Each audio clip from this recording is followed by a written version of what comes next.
तो हेलो मेरे फार्मर्स भाइयों, कैसे हो आप सब। आप सभी का मैं स्वागत करता हूं आपके अपने यूट्यूब चैनल शमा पोल्ट्री फार्म पे। तो आज की वीडियो में हम एक मेडिसिन के बारे में जानने वाले हैं। ये एक ऐसी मेडिसिन है दोस्तों जिसके इस्तेमाल के बाद आपके चूज़ों की ग्रोथ लगभग 2 गुनी हो जाएंगी।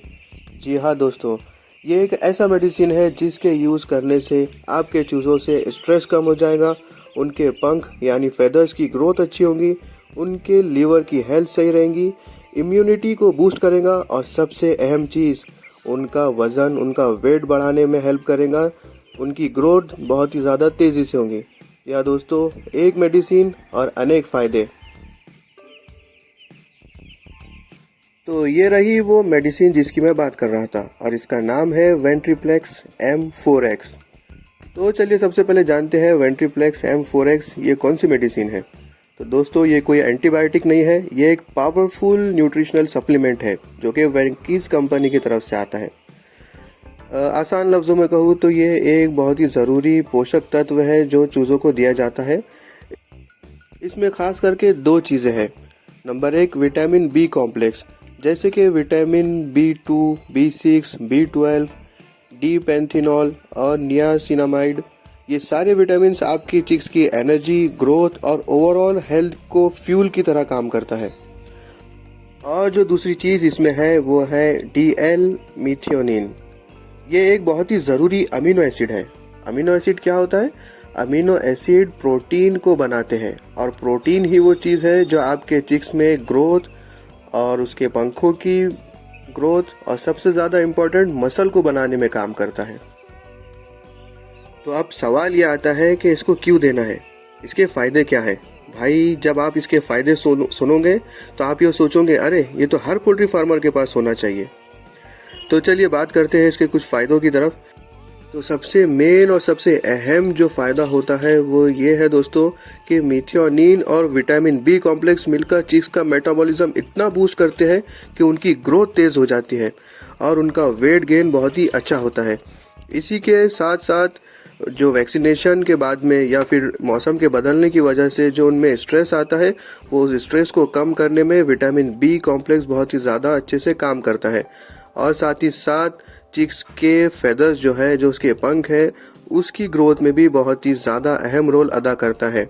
और मिथियोनिन जो है लिवर की हेल्थ को बहुत ही ज़्यादा अच्छा रखता है, हेल्दी रखता है और इसी के साथ साथ उनकी इम्यूनिटी को भी स्ट्रॉन्ग करता है। हेल्दी अगर चूज़े हमारे रहेंगे, उनकी इम्यूनिटी स्ट्रॉन्ग रहेंगी तो वो बाहर से आने वाली सारी बीमारियों से लड़ पाएंगे। तो चलिए अभी हम वीडियो में आगे बढ़ते हैं सबसे ज़्यादा इम्पोर्टेंट पार्ट की तरफ कि इस मेडिसिन को कब देना है, कैसे देना है और कितने दिन तक देना है। तो दोस्तों, ये मेडिसिन पानी में मिलाकर दी जाने वाली मेडिसिन है। इसका सबसे बेहतरीन जो रिज़ल्ट आता है वो एंटीबायोटिक कोर्स ख़त्म होने के बाद या वैक्सीनेशन के ठीक अगले दिन आता है। वैक्सीनेशन और एंटीबायोटिक चिक्स पर स्ट्रेस डालते हैं। वेंट्रीप्लेक्स M4X मेडिसिन इसकी रिकवरी को फास्ट कर देता है, एनर्जी बूस्ट करने में और लिवर को सपोर्ट करने में ये एक मैजिकल काम करता है। ये बहुत ही ज़्यादा फास्ट काम करता है, बहुत ही अच्छा काम करता है। तो दोस्तों, जैसे कि आपको पता है, डे 1 से लेकर डे 3 तक हम एंटीबायोटिक का कोर्स देते हैं और डे 3 पर हम करते हैं वैक्सीनेशन, जिसमें हम रानीखेत और IB जैसी बीमारियों का टीका हमारे चूज़ों को लगाते हैं।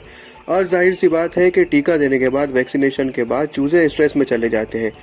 तो सबसे बेस्ट डे जो होगा वैक्सीनेशन के बाद और एंटीबायोटिक कोर्स ख़त्म होने के बाद डे 4 होगा। यानी डे 4 से लेकर डे 5 और डे 6 3 दिन तक के हमको इस मेडिसिन को देना है। ये 3 दिन सबसे ज़्यादा ज़रूरी होंगे चिक्स की हेल्थ के लिए और उनके ग्रोथ के लिए। दोस्तों, जो वीडियो में आपको चूज़ा दिखाया जा रहा है, ये रानीखेत जैसी बीमारी से जूझ रहा है। अब इसको बचाना बहुत ज़्यादा मुश्किल है क्योंकि इसका कोई इलाज नहीं है। हमने जो वैक्सीन दिया था ये उसके पहले रानीखेत जैसी जो बीमारी है उसमें आ चुकी होंगी, इसीलिए वो ऐसे हो गया है। तो दोस्तों, अब हम इसको अलग करके रख देंगे, इसका कोई इलाज नहीं है। हमको इसको अलग करके रखना पड़ेगा ताकि दूसरे चूज़ों में भी बीमारी ना फैले।